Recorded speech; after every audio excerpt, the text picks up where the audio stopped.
Alors, est-ce que vous pourriez déjà me présenter l'activité de votre entreprise? Qu'est-ce que vous faites? Quelle est votre innovation, votre technologie? Alors, donc, moi, je suis la présidente et cofondatrice de Limatech. Donc, Limatech, c'est une start-up industrielle deep tech créée en octobre 2016, donc on a 7 ans. On est issu du CEA. On a fait la maturation avec le CEA, donc en fait, on a participé à ce qu'on appelle le Challenge First Step, qui nous a permis de développer au départ la technologie, le premier brevet, l'API, etc. Et après quoi, on a pu monter la société. Et donc, on a monté une société de batteries. Donc, on fabrique des batteries au lithium pour décarboner l'aviation. Alors, vous les fabriquez ou vous les montez? Tout à l'heure, vous disiez que vous récupériez... Alors, non, on les fabrique, mais ce que je voulais dire, c'est qu'il y a deux typologies d'entreprises autour des batteries. Il y a ce qu'on appelle les cell makers et les pack makers. Donc, les cell makers, en fait, c'est les entreprises qui fabriquent l'électrochimie, donc la cellule. Les pack makers, ils achètent les cellules, donc ou les accumulateurs, on peut les appeler comme des piles, hein, voilà. Et on vient les mettre en série parallèle pour monter des packs batteries. Et on vient faire l'électronique, la mécanique et le software qui va bien autour. Et puis bien sûr, là, compliant avec les normes aéronautiques. Donc ça veut dire quoi? Ça veut dire répondre à 49 tests de haut niveau, là où par exemple dans l'automobile, c'est seulement 9 tests. Et ce que vous disiez tout à l'heure, c'est que votre technologie, elle est extrêmement innovante parce qu'elle est légère. Exactement. Alors, c'est un des points cruciaux pour l'aéronautique qui est à la chasse au gramme. Donc, on leur fait gagner des kilos. Ce que je disais comme exemple, 25 kilos pour un hélicoptère ou 120 kilos pour un A320, par exemple. Et ce qu'il faut savoir, c'est qu'il n'y a quand même pas que ça. C'est-à-dire qu'il y a déjà les avantages du fait que c'est du lithium, c'est plus léger, ça a besoin de moins de maintenance. Donc là, c'est 2 fois moins de maintenance. Ça a une durée de vie plus longue. Donc là, on est plutôt sur 2,5 fois supérieur en termes de durée de vie. On est sur du 10 ans environ. Mais après, il y a aussi des avantages de lithium par rapport au lithium. Parce qu'il existe plusieurs chimies au lithium. Nous, on en a choisi une qui s'appelle le LFP, lithium fer phosphate, qui est une des chimies les plus stables et sécurisées. Ce n'est pas celle qu'on a dans nos ordinateurs ou nos téléphones ou même dans nos voitures. Et encore, là, c'est en train de changer, puisque le marché automobile est en train de changer et aller vers cette chimie-là également, parce qu'elle est plus sécurisée et moins chère également. La Tesla, par exemple, le marché chinois sont en train de basculer.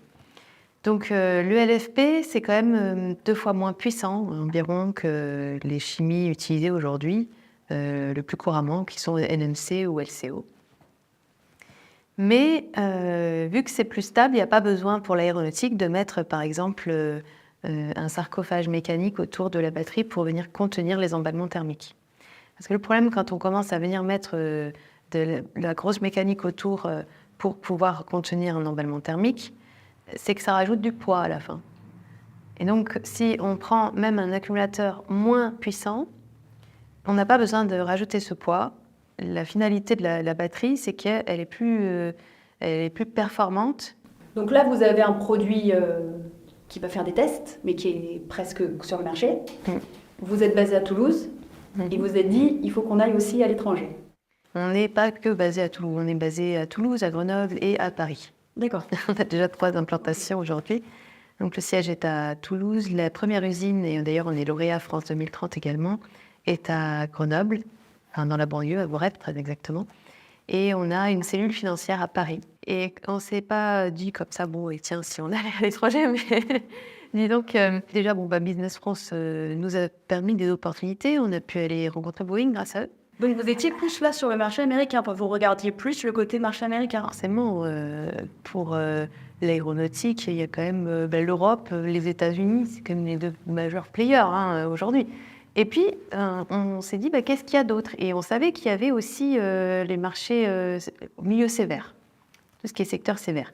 Puisque, on fait des batteries aéro, donc qui répondent à 49 tests de haut niveau environnementaux et autres, choc, vibration, compatibilité électromagnétique, foudre, tous ces trucs-là, quoi. Et on s'est dit, cette batterie, en fait, elle peut aussi s'appliquer à des environnements très sévères. Donc, il n'y a pas que l'aéronautique. Et on a commencé à chercher. Et c'est là qu'on a réfléchi, sachant qu'on a un avantage sur notre technologie, c'est qu'on utilise des accumulateurs qui peuvent faire du moins 40 plus 70 degrés. Donc on a commencé à réfléchir aux pays extrêmement chauds ou extrêmement froids. Donc on a pensé à la Norvège, à la Suède, et puis forcément on a pensé également au Moyen-Orient. En plus, ce qu'il faut savoir, c'est que le Moyen-Orient, Afrique du Nord, c'est un secteur qui est en plein boom aéronautique. Ils sont en train de construire des MRO immenses, des aéroports gigantesques, ils veulent devenir un hub.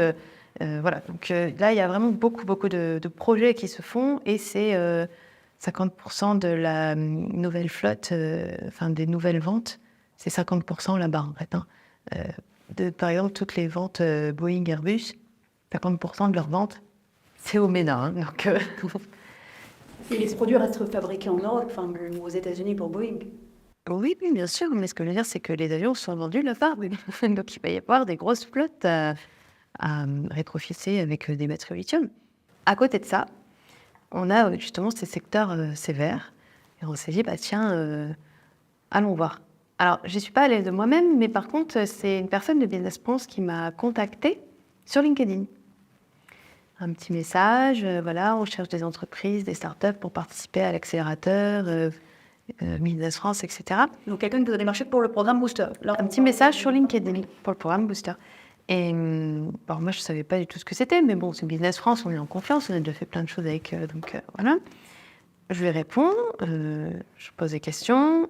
Elle me dit, ah oui, l'écosystème saoudien, ils aimeraient vraiment rencontrer des entreprises, des startups françaises. Il y a voilà, quelque chose qui se fait entre France 2030 et Vision 2030, qui est le programme en Arabie Saoudite.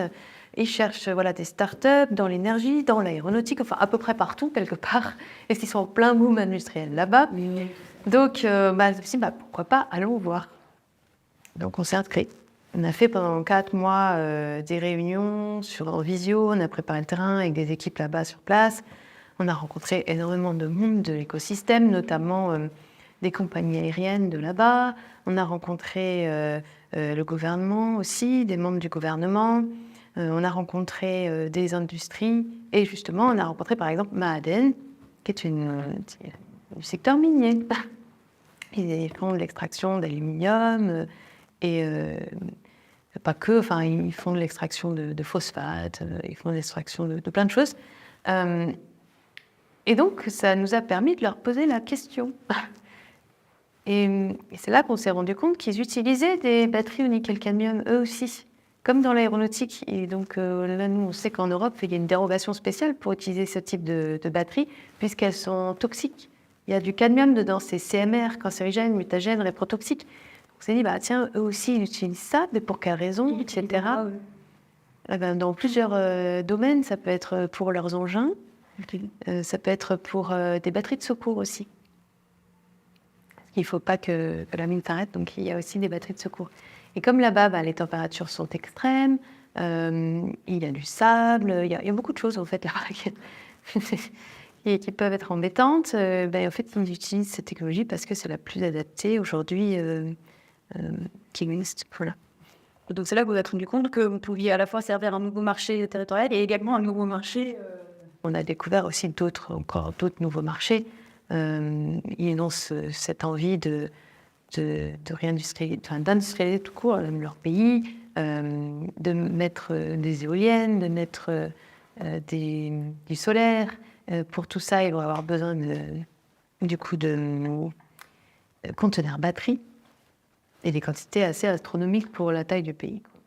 Mais du coup, donc le programme Booster, il a concerné que l'Arabie Saoudite. Parce que vous parlez des États-Unis par ailleurs, mais non. Le programme Booster, c'était que pour l'Arabie Saoudite, mais c'est que j'ai fait d'autres immersions et programmes dans le passé avec la France, et je parlais d'un peu de tout ce que vous avez notre parcours, okay. Voilà.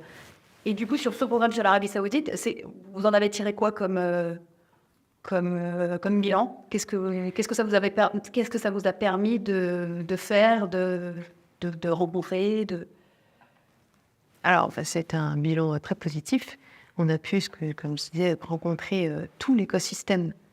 Tout, c'est vraiment une quantité astronomique de grandes entreprises, l'écosystème institutionnel de là-bas, l'équivalent de BPI là-bas, l'équivalent de tout ce qu'on a finalement en France, mais de là-bas.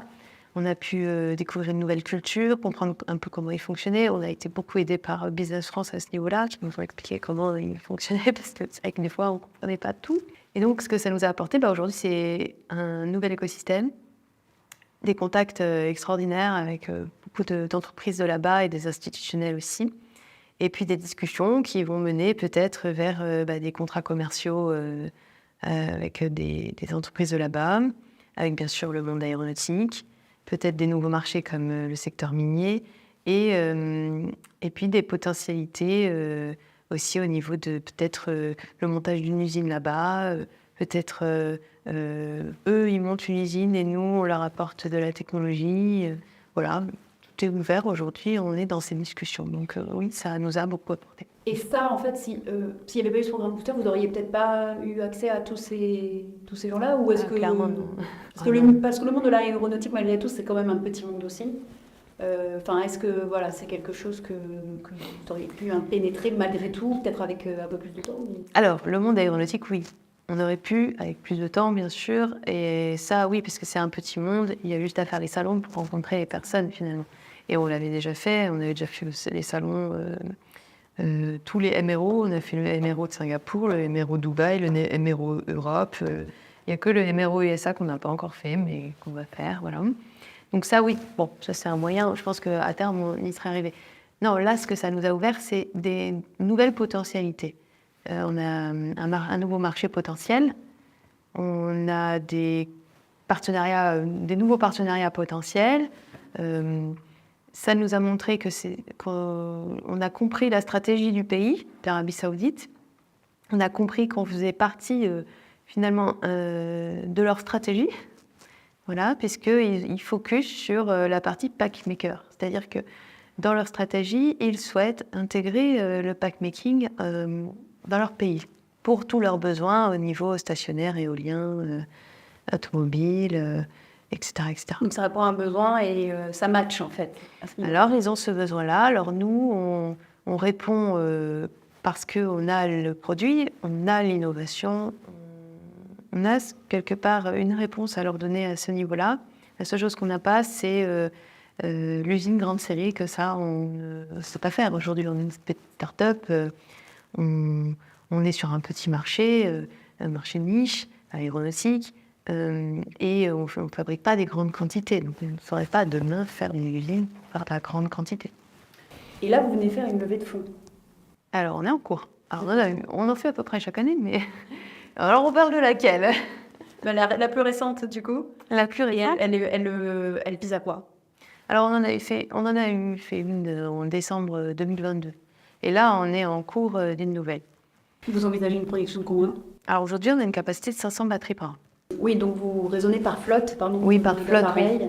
Et pour ce qui est, donc mettons pareil, pour revenir à l'Arabie Saoudite, équiper le secteur minier, est-ce que vous avez déjà une idée en tête si vous allez sur ce marché-là? Non, c'est assez nouveau. Hein, donc, nous, on reste focus pour le moment sur notre fil rouge, qui est de finir l'usine en France. On a déjà réussi la première étape clé, là juste fin février. Donc, il y a encore les étapes suivantes à passer. Ensuite, il faut pénétrer le marché. On a encore des étapes. On va suivre les étapes. Et là, on fait de l'exploration future. Hein. Okay. C'est pas immédiat. Hein. Et du coup, vous ne regrettez pas d'avoir fait ce type d'accompagnement Non. Et vous seriez prêt à en refaire un autre aussi ou sur d'autres secteurs ou un autre prix ou un autre? Oui, bien sûr. Après, voilà, on est toujours très honoré de recevoir des prix. On est très content. Ça montre aussi tout le travail qu'on a fait. Et pour toute l'équipe, c'est important, quoi. C'est-à-dire qu'on est une équipe, on travaille très dur. Dans l'aéronautique, c'est d'autant plus difficile. Les temps sont longs, les certifications sont difficiles à passer. Il faut arriver à faire... Voilà, il y a des vrais challenges techniques, des fois, à relever. Les équipes, vous savez, le rythme start-up, on bosse beaucoup. On pousse un peu nos équipes au maximum de leur potentiel. Alors, ils se révèlent aussi. On a une petite phrase chez nous, on dit que notre leitmotiv chez Limatech, c'est libérer les énergies pour révéler les potentiels. Puis c'est pas un petit double jeu de mots. entre le côté humain et le côté énergie.